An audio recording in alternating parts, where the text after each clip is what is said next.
Hello students, I hope आप सभी ठीक होंगे। तो हमने क्लास 10th के लिए एनसीईआरटी सीरीज़ चैप्टर 8 त्रिकोणमिति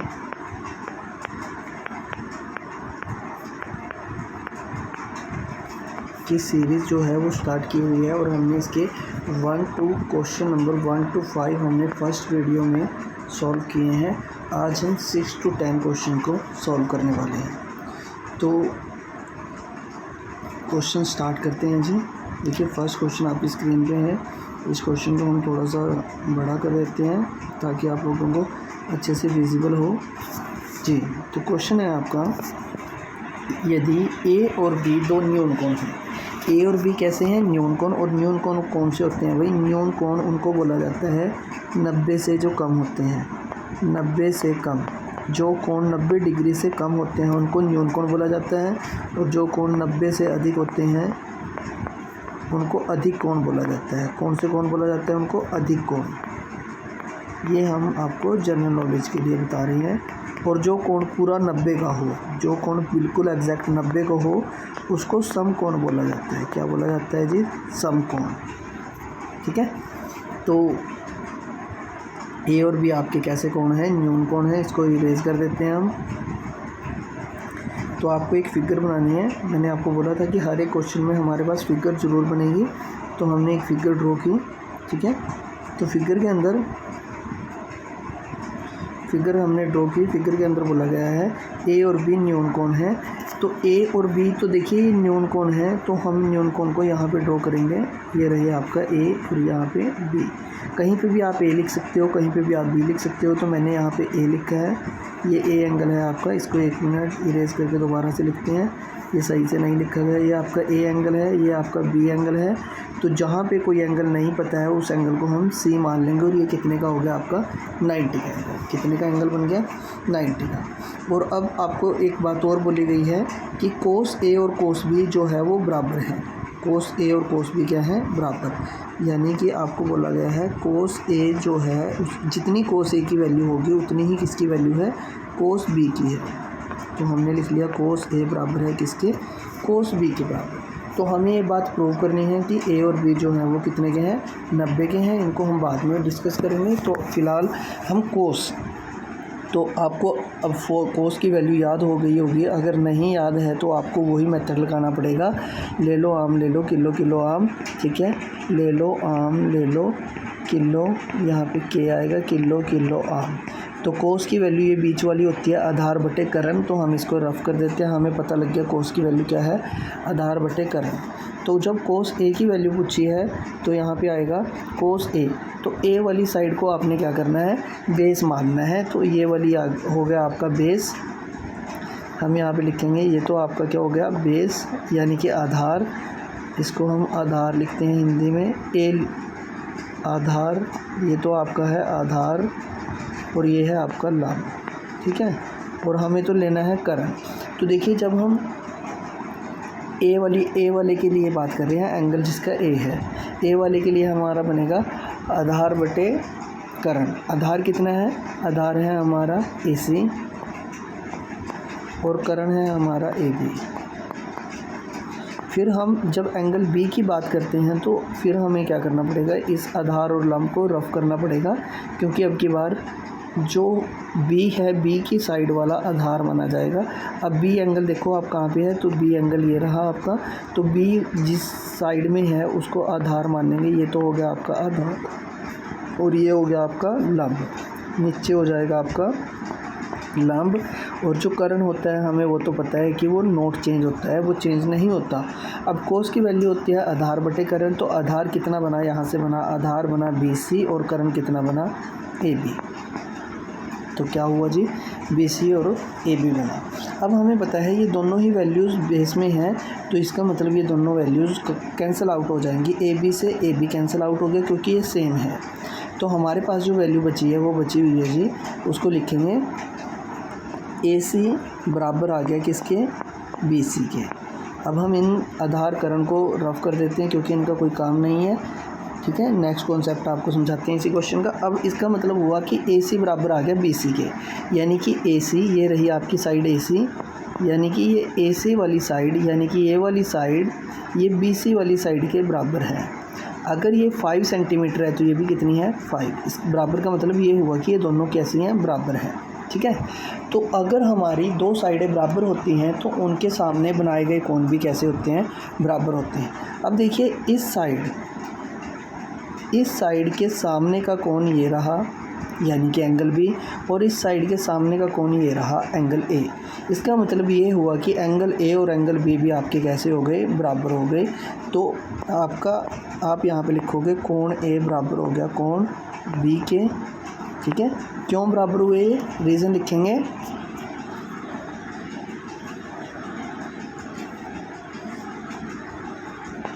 समद्विबाहु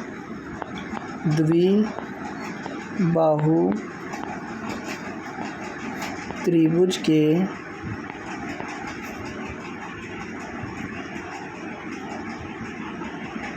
बराबर भुजाओं के सामने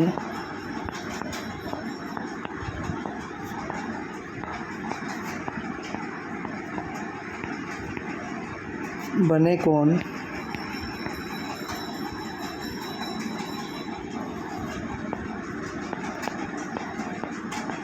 बराबर होते हैं।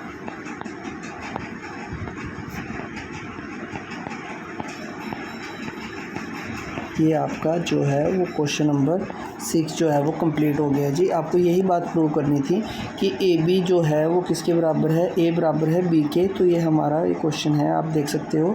आपको यही बात प्रूव करनी थी कि ए जो है वो किसके बराबर है, यहाँ पे देख सकते हो आप लोग। तो ए और बी जो है हमारे वो बराबर आ चुके हैं जी। ये देखो, ए और बी को बराबर प्रूव करना था, तो ये हमारे ए और बी बराबर ही आ चुके हैं।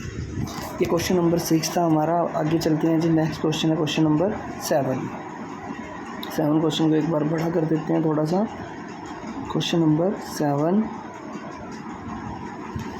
तो क्वेश्चन नंबर 7 हर एक क्वेश्चन में हमने आपको बोला है कि ट्रायंगल आपकी ज़रूर बनेगी। तो ट्रायंगल बना लेते हैं। सबसे पहले तो देखिए जी, ट्रायंगल ये रही आपकी, और इससे ट्रायंगल सही कलर में नहीं दिखाई दे रही है तो हम इसको किसी और कलर में बनाते हैं।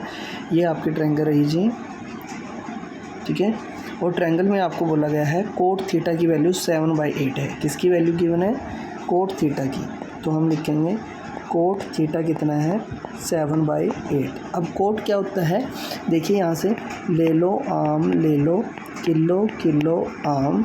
तो टेंजेंट यहाँ पे आता है और टेंजेंट को उल्टा होता है कोट। कोट का मतलब हो गया आधार बटे लंब।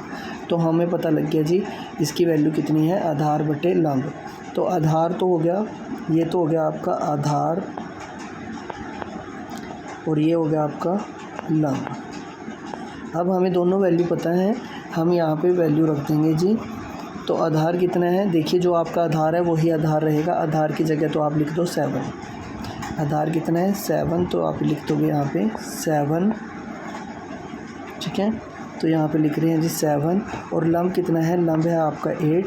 तो ये वाली एक साइड जो आपकी बची हुई है कर्ण, तो कर्ण हमें नहीं पता है। तो सबसे पहले तो हम कर्ण को फाइंड आउट करते हैं, निकालते हैं। तो हमारे पास फॉर्मूला है कर्ण का वर्ग बराबर है आधार का वर्ग जमा लंब का वर्ग। ये हमारा पाइथागोरस थ्योरम है, वो हमने लगाई है जी, पाइथागोरस फार्मूला। कर्ण कितना है, तो कर्ण तो हमें पता ही नहीं, कर्ण की जगह हम के ही लिख देते हैं। आधार हमें पता है, आधार कितना है 7 का स्क्वायर। और लंब भी पता है, लंब कितना है 8 और 8 का स्क्वायर। तो जब इनको सॉल्व करेंगे तो कितना आ जाएगा, देखिए कर्ण का स्क्वायर तो कर्ण का स्क्वायर ही रहेगा, और 7 का स्क्वायर होता है 49 और 8 का स्क्वायर होता है 64। तो कर्ण का स्क्वायर बराबर आ गया, इन दोनों को जब ऐड करेंगे तो ये आएगा 113। कितना आएगा जी 113।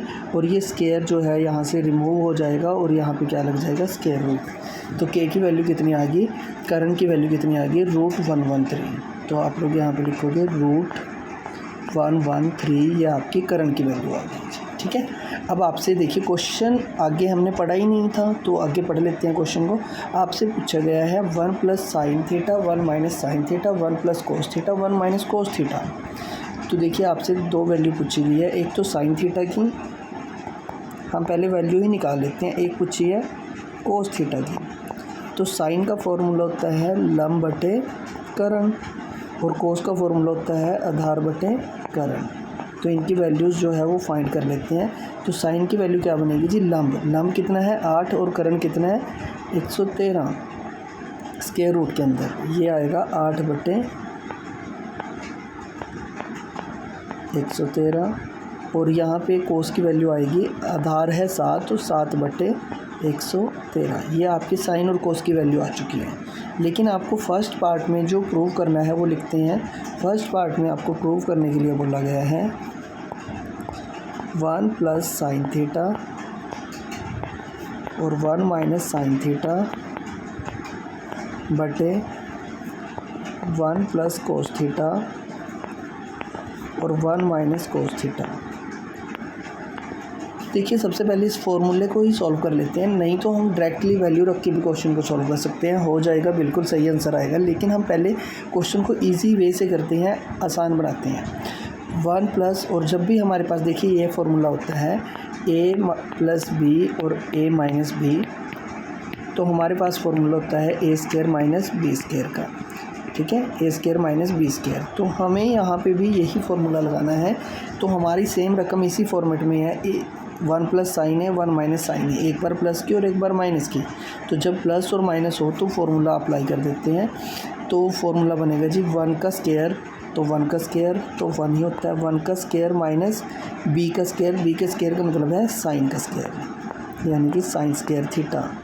अब आप इस साइन के स्क्वायर को ऐसे भी लिख सकते हो साइन स्क्वायर थीटा, या फिर ऐसे भी लिख सकते हो साइन थीटा का स्क्वायर। ये एक ही बात होती है, इन दोनों में कोई फ़र्क नहीं है, कोई क्वेश्चन गलत नहीं होगा, ठीक है। तो 1 का स्क्वायर होता है 1 ही, ऐसे ही सिमिलरली नीचे 1 का स्क्वायर 1 का स्क्वायर माइनस यहाँ पे आएगा कोस स्क्वायर थीटा, ठीक है जी। तो 1 का स्क्वायर तो 1 ही होता है, 1 लिख दिया, माइनस साइन की वैल्यू हमने अभी निकाल ली थी 8/√113 और इसका स्क्वायर है तो स्क्वायर करना पड़ेगा। ऐसे ही 1 का स्क्वायर 1 होता है, माइनस कोस की वैल्यू है 7/√113 अभी लिखी थी हमने, और वहीं से देख के हमने ये वैल्यू रखी है, आप लोग देख सकते हो ये रही वैल्यू, ठीक है नी, ये देख सकते हो आप लोग, ये है आपकी साइन की वैल्यू और ये है आपकी कोस की वैल्यू, ये दोनों वैल्यूज़ हमने यहाँ पे लिख ली हैं। अब हम इनको सॉल्व करेंगे, नीचे ही कर लेते हैं सॉल्व।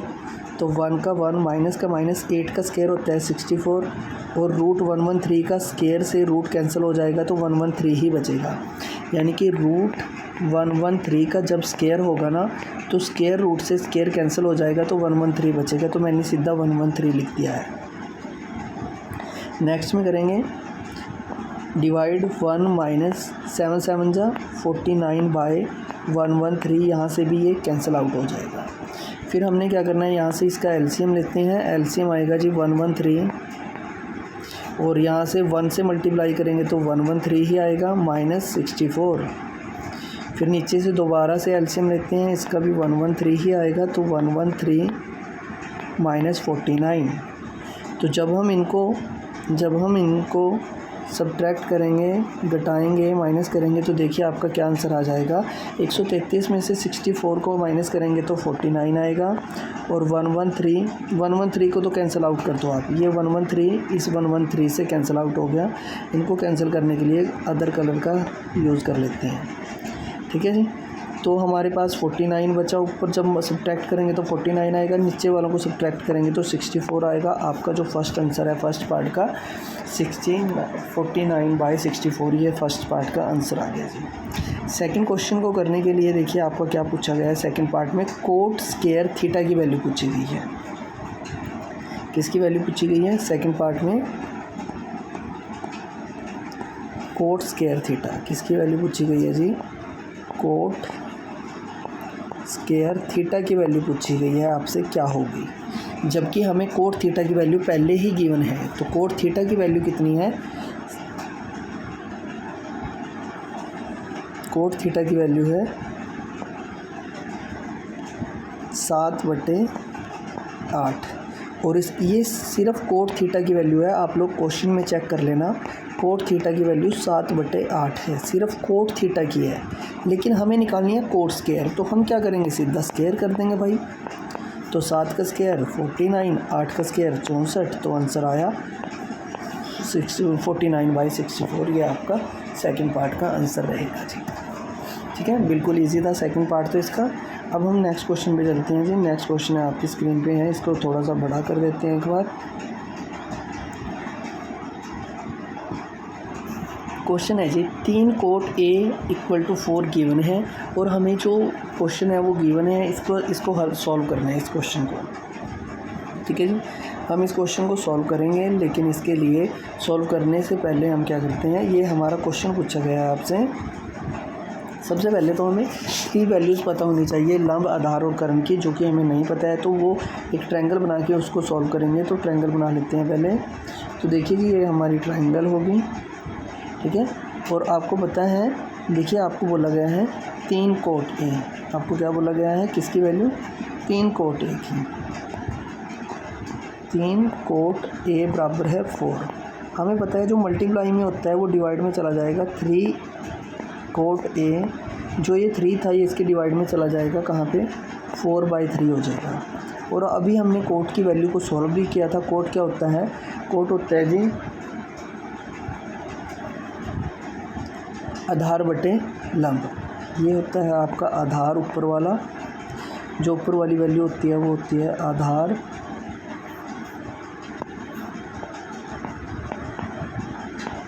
और ये नीचे वाली वैल्यू होती है जी लंब। तो आधार बटे लंब कोट होता है। तो आधार, देखिए यहाँ पे A दिया गया है, क्या दिया गया है, A। तो A आपको वहीं लिखना है जहाँ पे 90 का एंगल बनता है। तो 90 का एंगल यहाँ है, तो आपको यहाँ पे क्या लिखना है, A। तो हम यहाँ पे A लिख देते हैं,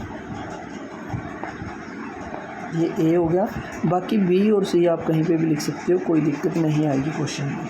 तो मैंने B और C यहाँ पे लिख लिया। अब देखिए कोट, आधार तो कितना है, 4, आधार हमने 4 लिखा, और लंब कितना है, 3, लंब हमने 3 लिखा, और कर्ण हमें नहीं पता है। तो सबसे पहले कर्ण निकाल लेंगे, और फॉर्मूला होता है पाइथागोरस थ्योरम, कर्ण का वर्ग बराबर है आधार का वर्ग जमा लंब का वर्ग। तो कितना बनेगा, कर्ण कितना है, कर्ण तो हमें पता ही नहीं जी, तो कर्ण की जगह कर्ण ही लिखेंगे, के ही लिखेंगे। आधार कितना है, 4 का स्क्वायर, और लंब कितना है, 3 का स्क्वायर। तो देखिए कर्ण का स्क्वायर एज इट इज़, 4 का स्क्वायर होता है 16, 3 का स्क्वायर होता है 9। तो हमारे पास कितने नंबर बनेंगे, हमारे पास नंबर बनेंगे के बराबर है 16 और 9 25, तो रूट 25 बनेगा।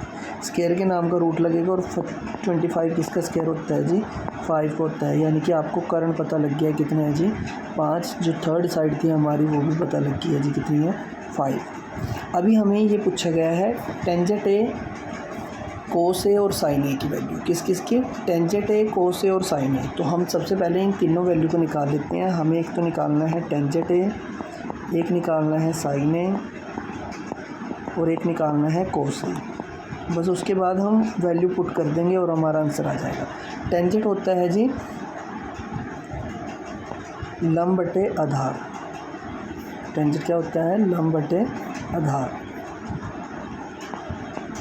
साइन क्या होता है, लंब बटे कर्ण। कोस क्या होता है, आधार बटे कर्ण। तो कोस के लिए भी लिख देते हैं आधार बटे कर्ण। तो अब इनकी वैल्यूज़ को लिख देंगे, को फिगर में से देख करके आंसर आ जाएगा। ठीक है जी, देखिए फिगर में आधार तो 4 है, लंब 3 है, और ये 5 है। ठीक है, तो लंब कितना है 3, आधार कितना है 4, तो 3/4 आ गया। लंब कितना है 3, कर्ण कितना है 5, ये 3/5 आ गया। और नेक्स्ट में आपसे पूछा गया है आधार, आधार कितना है 4, और कर्ण कितना है 5, तो 4/5 आ गया। अब हमें जो क्वेश्चन में पूछा गया है उसको सॉल्व करते हैं। क्वेश्चन में पूछा गया है 1 - टेंजेंट A और 1 + टेंजेंट A। एक बार देख लेते हैं। ठीक है जी, sine square cos square minus sine square. तो आपसे पूछा गया है 1 + टेंजेंट स्क्वायर बटे 1 - टेंजेंट स्क्वायर A बराबर है cos square A minus sine square A। ये वैल्यूज़ जो है वो इक्वल है या नहीं है, ये बात पूछी गई है आपसे। तो अभी हम इन वैल्यूज़ को सॉल्व कर लेते हैं तो हमें पता लग जाएगा ये बराबर है या नहीं है। तो देखिए जी फर्स्ट क्वेश्चन 1 का 1 प्लस का प्लस, टेंजेंट की वैल्यू अभी क्या आई थी, टेंजेंट की आई थी जी, टेंजेंट की होती है लंब बटे आधार। तो लंब कितना था जी, लंब तो था हमारा 3 और आधार कितना था 4, 3/4 का स्क्वायर, यहाँ से 1 माइनस 3/4 का स्क्वायर। अब कोस होता है जी आधार बटे करण, तो आधार कितना था, आधार तो हमारा 4 था और करण कितना था, करण तो हमारा 5 था, तो 4/5 का स्क्वायर माइनस साइन होता है लंब बटे करण, और लंब कितना था 3 और करण कितना था 5, तो 5 का स्क्वायर। ये वैल्यूज़ हमने यहाँ से देख के लिखी है, ये 3 वैल्यूज़ जो थी फर्स्ट, सेकेंड और थर्ड। आप लोग देख सकते हो, कुछ गलत है तो वो हम सही कर लेंगे। वैसे तो यही वैल्यू है तो हमने ये वैल्यू लिख दी है। कोस की 4/5, 4/5, 3/5, 3/5 और यहाँ पे 3/4, 3/4। ठीक है जी, अब इनको सॉल्व कर लेते हैं, आंसर आ जाएगा आपका। तो 1 का 1 प्लस का प्लस, 3 का स्क्वायर 9, 4 का स्क्वायर 16, एज इट इज़ यहाँ पे 1 का 1 माइनस का माइनस, 3 का स्क्वायर 9 और 4 का स्क्वायर 16। ठीक है, तो ऐसे ही 4 का स्क्वायर 16, ये बन गया 5 का स्क्वायर 25, यहाँ पे 3 का स्क्वायर 9 और ये बच गया 25। अब इसको सॉल्व कर लेते हैं। इसके जिसके डिवाइड में कुछ नहीं है वहाँ पे 1 मान के इसका एलसीएम लेंगे, तो एलसीएम आएगा 16, तो 16 प्लस 7, एक तो ये बचा हमारे पास और एक बचा एलसीएम दोबारा से लेंगे नीचे वाली टर्म के लिए, इनके लिए एलसीएम लेंगे, तो एलसीएम आएगा 16 दोबारा से, तो 16 1 ज़ा 16, तो 16 प्लस माइनस 9 आएगा, और यहाँ से हमारे पास एलसीएम लेंगे तो 25 आएगा, तो यहाँ पे बचा 16 माइनस 9। तो जब हम सॉल्व करेंगे क्वेश्चन को, तो सॉल्व करते टाइम देखिए हमारे पास क्या आएगा, हमें पता है ये 16 से 16 कैंसिल आउट हो जाएगा, 16 से 16 कैंसिल आउट हो गया, तो हमारे पास जो वैल्यूज़ बची है वो बची है 16 और 5 25/16 में से 9 गए तो 7। ठीक है, ऐसे ही यहाँ से हमारे पास जो बची है 16 में से 9 गए 7 और यहाँ पे बची है 25। तो लगता है कुछ गड़बड़ हुई है क्वेश्चन में, प्लस माइनस ऊपर नीचे लिखा गया है हमसे, ऊपर माइनस है नीचे प्लस, तो यहाँ पे गड़बड़ है, हम इनको सही कर देते हैं। यहाँ पे तो प्लस आएगा जी, यहाँ पे उल्टे लिखे गए हैं ये साइन हमसे, यहाँ पे माइनस आएगा और यहाँ पे प्लस, तो सारे ही चेंज करने पड़ेंगे, यहाँ पे माइनस और यहाँ पे प्लस, तो नीचे भी चेंज करना पड़ेगा, ऊपर माइनस नीचे प्लस, तो यहाँ पे तो माइनस आएगा और यहाँ पे प्लस आएगा, सेम टू सेम यहाँ पे भी,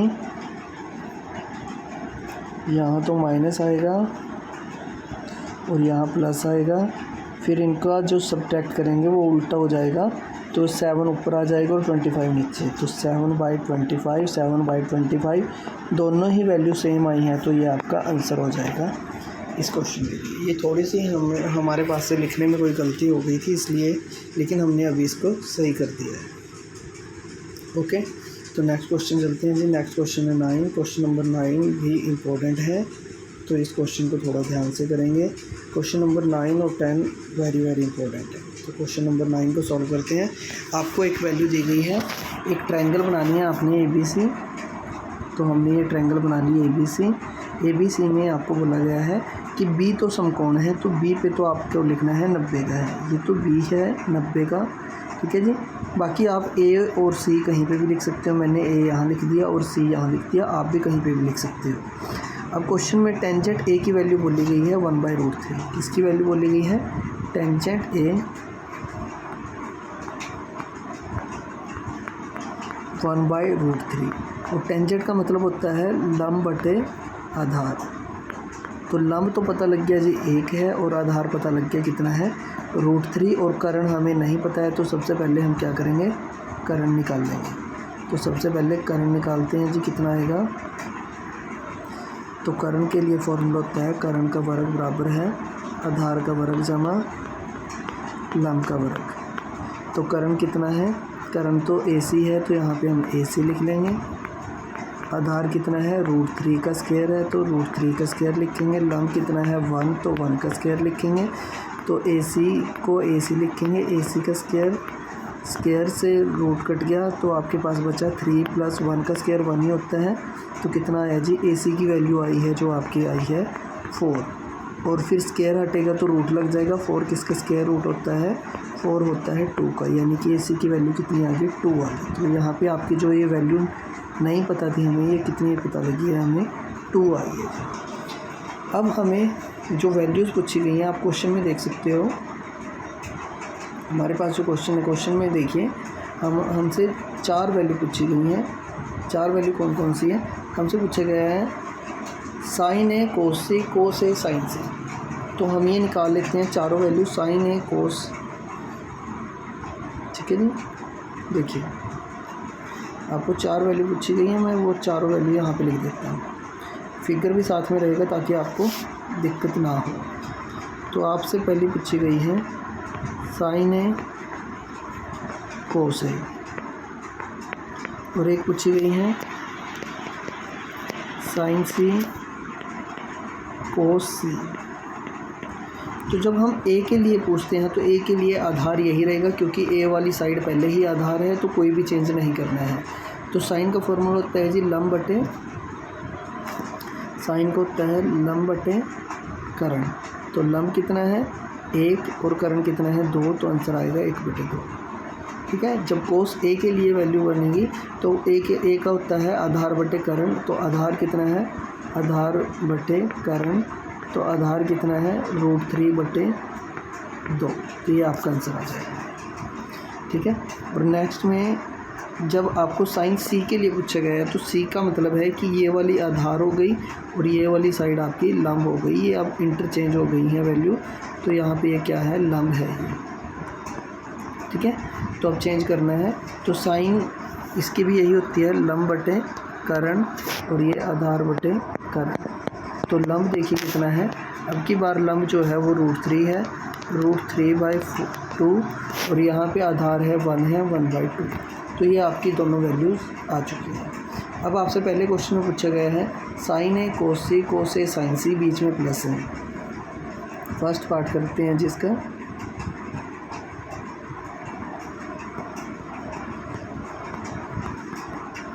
साइन ए कोस सी प्लस कोस ए साइन सी।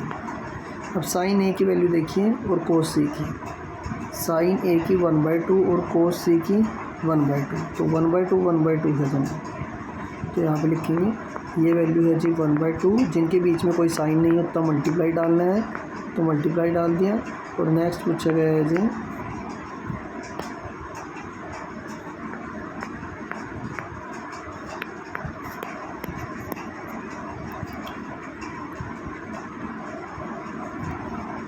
प्लस ये कोस ए की वैल्यू √3/2 और इसकी वैल्यू भी मल्टीप्लाई डाल के लिखेंगे √3/2। तो इनको सॉल्व कर लेंगे, आपका आंसर आ जाएगा जी। सॉल्व करते हैं, 1 को 1 से मल्टीप्लाई करेंगे तो 1 ही आएगा, 2 × 2 = 4, प्लस 3 को 3 से करेंगे तो 3 ही आएगा, क्योंकि जब 3 को 3 से करेंगे तो 3 का स्क्वायर हो जाएगा और स्क्वायर से रूट कैंसिल हो जाएगा, तो 3 क्या आंसर आया, 3 ही बचा, और 2 × 2 = 4। तो ये आंसर आया जी। अब इसका एलसीएम लेके सॉल्व कर देंगे। एलसीएम लेते हैं, एलसीएम आया 4, तो 1 + 3 कितना आया 4/4, और 4 से 4 कैंसिल आउट हो गया, तो आपका आंसर आया 1। फर्स्ट पार्ट के लिए आंसर है जी 1। सेकंड पार्ट देखते हैं, कोस ए कोस सी, सेकंड पार्ट है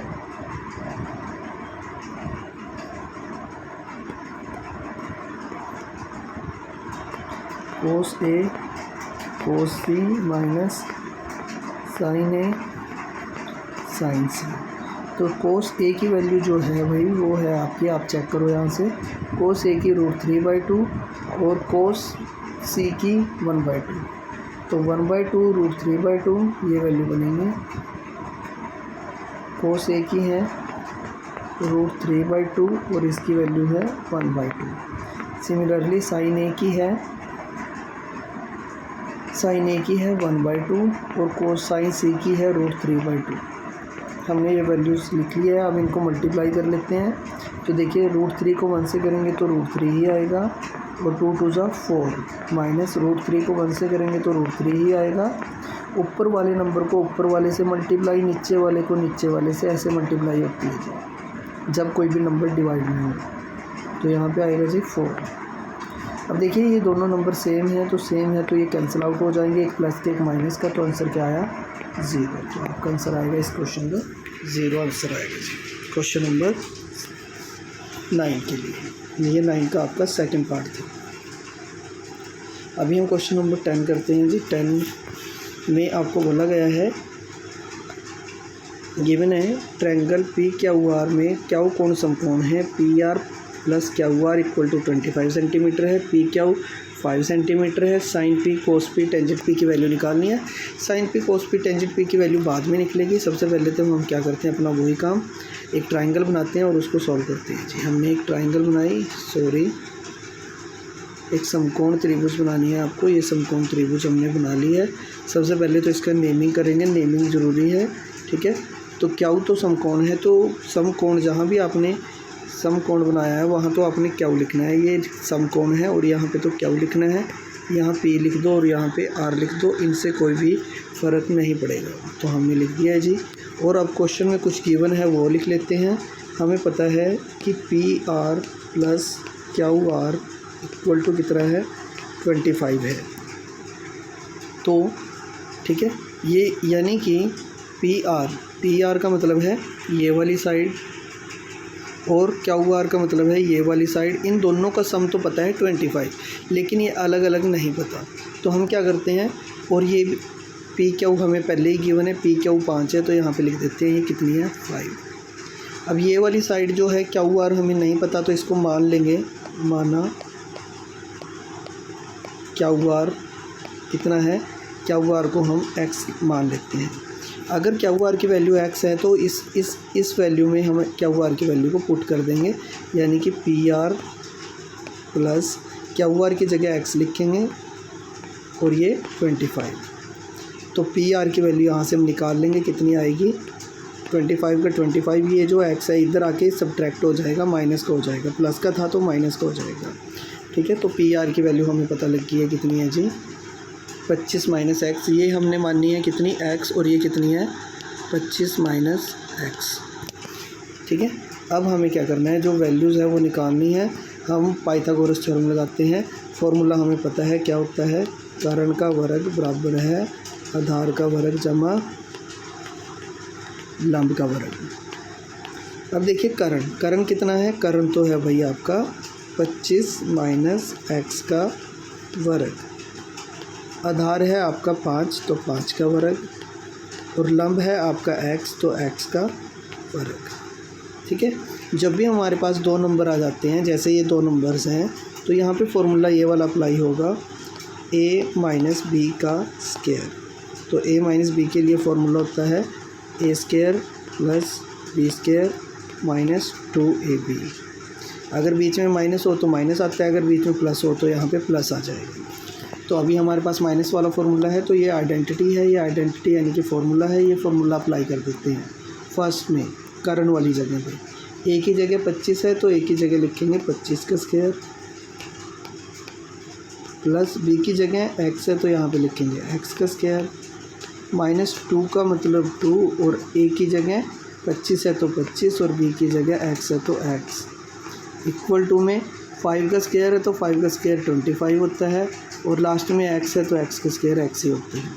अब इस क्वेश्चन को सॉल्व करेंगे, 25 का स्क्वायर करेंगे तो ये हो जाएगा 625, x का स्क्वायर करेंगे तो x स्क्वायर ही आएगा, माइनस 25 को 2 से मल्टीप्लाई किया, 25 दूनी 50x आ गया, और यहाँ पे 25 का 25 प्लस x स्क्वायर का x स्क्वायर।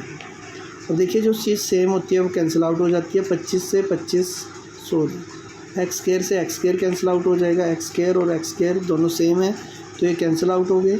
अब हमारे पास क्या बचा है, यहाँ देखिए यहाँ पे बचा है माइनस के 50, सॉरी पेन चेंज करते हैं,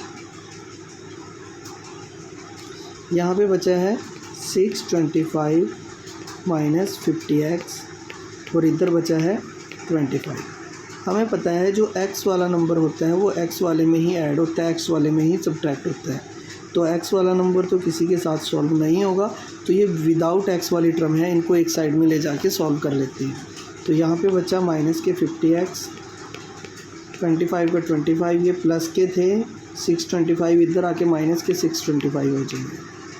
अब थोड़ा सा सॉल्व करेंगे तो कितना आएगा, माइनस के 50 x का x, और यहाँ से इनको माइनस करेंगे तो माइनस के 625 में से 25 माइनस हो जाएंगे तो 600 आ जाएगा। अब x की वैल्यू सॉल्व करने के लिए हम क्या करेंगे, 600 का 600, और कोई नंबर मल्टीप्लाई में होता है तो डिवाइड में चला जाता है, माइनस से माइनस कट गया, 25 से इसको काटेंगे, 12 पंजे 60, तो x की वैल्यू कितनी आ जाएगी, 60 आ जाएगी जी। x की वैल्यू कितनी आ गई, 12 आ गई। कैसे आई 12, 0 से 0 कट हो गया, एक बार दोबारा से कैंसिल करके दिखाते हैं आपको, दूसरा पेन ले लेते हैं। 0 से 0 कट हो गया, 5 पंजा 5 और 12 पंजे 60, तो 12 पे पूरा कैंसिल आउट हो गया, तो आंसर कितना आ गया जी, 12 आ गया। जो साइड हमें नहीं पता थी उसकी वैल्यू, x की वैल्यू कितनी आ गई, 12। तो यानी कि ये वाली वैल्यू तो कितनी आई है, 12 आई है। कितनी आई है जी, 12। और अगर ये 12 है तो 25 में से 12 को माइनस करेंगे, 25 माइनस 12, तो ये कितना आ जाएगा, 13। यानी कि एक 13, एक 12 और एक 5, ये 3 वैल्यू आ गई। अब आपसे पूछा क्या गया था, sign P cos P tangent P, वो निकाल देते हैं। आपसे पूछा था साइन पी, आपसे पूछा था कोस पी, आपसे पूछा था टेंजेंट पी, ये तीनों वैल्यू अभी निकाल देंगे। साइन क्या होता है, लंब बटे करण, कोस क्या होता है, आधार बटे करण, और टेंजेंट क्या होता है, लंब बटे आधार। चलिए यहाँ से देख के वैल्यू लिख दो। अब p की वैल्यू पूछी है तो p बेस में होना चाहिए, तो p तो पहले ही बेस में है, तो कोई भी टर्म चेंज करने की ज़रूरत नहीं है, तो डायरेक्ट आंसर लिखेंगे। तो कितना बनेगा जी, देखिए अब आपसे पूछा गया है, आपसे 3 वैल्यू पूछी गई हैं। तो फर्स्ट वैल्यू है साइन की लंब बटे करण, तो लंब कितना है 12 और करण कितना है 13, तो आंसर आ गया 12 बटे 13। सेकेंड है जी आधार, आधार कितना है 5 और करण कितना है 13, तो 5 बटे 13। और नेक्स्ट में पूछा गया है टेंजेंट, टेंजेंट की वैल्यू होती है लंब बटे आधार, और लंब तो 12 है और करण कितना है, सॉरी आधार कितना है 5, तो 12 बटे 5। ये इस 12 को आप सही डाल लो, ये आपका आंसर आ जाएगा 12 बाई 13। यहाँ से 13 को भी सही से लिख देते हैं, ये आपका एग्जैक्ट आंसर हो जाएगा। ठीक है जी, तो ये आपका क्वेश्चन नंबर 10 था, आप लोग इसको देख सकते हो। मैं थोड़ा छोटा करके स्क्रीन पे ला देता हूँ पूरा, ये आपका पूरा क्वेश्चन है। तो इस तरीके से हमारी 8.1 एक्सरसाइज जो है वो कंप्लीट हो चुकी है। अगर किसी को कोई डाउट है तो वो कमेंट करें। अगर आपको वीडियो अच्छी लगी है तो आप लाइक करें, सब्सक्राइब करें। Thanks for watching.